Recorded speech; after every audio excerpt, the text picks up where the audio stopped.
Ilia Topuria is the UFC's next big star. At UFC 308, Ilia Topuria took his popularity and his potential stardom to a whole nother level as he became the first ever fighter to KO Max Holloway. His year consists of him taking the belt at UFC 298 by KOing Alex Volkanovski and then defending by KOing Max. There's an argument to be made that no fighter has ever had as impressive of 2 wins back-to-back than what Ilia produced this year, let alone that this were his 15th and 16th career wins. Guru said it best this year by showcasing the difference in Khabib's 15th and 16th career wins and Ilia's. The outgoing conversation now is that Ilia is the UFC's next superstar in person that can carry the promotion. Since Conor McGregor's blow-up in 2015-2016, the UFC has had superstars, but no one that can carry the promotion into a new market and carry the company. So what does Ilia collectively possess that previous ones have not had or do not show? Well, today, this is what we're going to be going over and talking about and explain what makes a fighter become a superstar and why Ilia Topuria checks all of these boxes. The first key for a superstar is winning. While this is the most obvious one, it's the hardest at the same time. For a guy to become a superstar, they need to win their fights. It does not matter how weak or strong a fighter's division may be. If they can't win their fights, they will never be a superstar. I emphasize fights plural because so many times fans want to rush to crown a guy after just one match. Take for instance Robel's Despain. Heading into and after UFC 299, Despain was hyped among much of the hardcore fans as a potential new prospect for the desperate heavyweight division after his 18-second KO win over Josh Parisian. Fast forward today, and Despain is 1-2 with the company and has parted ways with the UFC.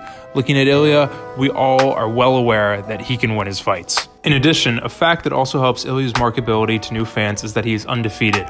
While we as MMA fans often pump out our chests that a 0 in the loss column doesn't matter as much as it does in boxing, it does have some major sway to people that are not as big as fans. Take for instance Khabib. Him being undefeated and being marketed as a guy that had never lost helps his super fight with Conor massively. It is why, come potentially this December, it is easier for the UFC to market Shavkat Rakhmonov, yet speaking no English. They just need to pump out the facts: 18 fights, 18 wins, 18 stoppages. For Ilia, as long as he keeps hold of that donut, as Max said, and stays undefeated in the UFC, it definitely makes his words and confidence more difficult to contest as an opponent. But before we get into that topic, the second most important feature is having an entertaining style. As much as fans like the sport to be a meritocracy, the UFC runs on selling excitement to the fans, which means by winning by stoppage. When you look at social media, what goes viral are knockouts. While there are fighters, ironically, like Volk and Max that are stars and have a large amount of wins via decision, they are not the norm. The reason Conor blew up is that from his first fight against Marcus Brimage to Jose Aldo, all but one of his wins were by KO in the first or second round. While Pereira and Izzy had history, what made it possible for Alex Pereira to jump the line was that he KO'd Sean Strickland in the first round. For Ilia, 6 of his 8 wins are by stoppage. As he said after his fight with Volk, "When I'm fighting, I don't need the judges." Not only that, they are devastating. Whether it is Damon Jackson, Jai Herbert, Volkanovski, and now Max Holloway, Ilia has many highlights, as well as help a fighter become a common name, as well as assist in UFC becoming more frequent in people's algorithms online. For Ilia, he possesses a dangerous combo with his origin in Greco-Roman wrestling that led to his first 7 wins by submission and obviously crisp and dangerous boxing. This ability of beating anyone on the feet, such as Josh Emmett and Max Holloway, while not fearing fighters on the ground, such as Ryan Hall and Bryce Mitchell, is what makes Ilia such a difficult opponent to crack. The third, and specifically positioned here below fighting style, is talent on the microphone. This is less important than being an entertaining fighter because it's a lot harder to be marketable when you talk major smack yet have few highlights. A perfect example is Muhammad Mokaev. While he was 7-0 in the UFC and talked a fair amount of trash, such as in the pre-fight with Manel Kape, his lack of excitement is why he's no longer with the UFC. But when a fighter wins and has a highlight-worthy performance, his ability to talk smack helps in a multitude of ways. It makes it easier for the fighter to play heel, makes the pressers on Thursday exciting, and gives someone for large swaths of fans to both root and root against. Names that come to mind are obvious: Conor, Chael, Bisping, Masvidal. I could go down the line. Ilia, who already speaks 4 languages outside of English, has shown this plenty. Examples just in the past year alone, including having world champion his Instagram bio and announcing the production of a movie about him winning the title before his fight with Volk, pre-announcing denial of title shots to top 5 contenders, wearing Volk's belt, publicly thanking himself, telling Max that he is going to be sent into a retirement home right next to Volk, responding to a fan saying that he bet the house on him by saying that he'll have 2 houses. Voy a apostar la casa por ti.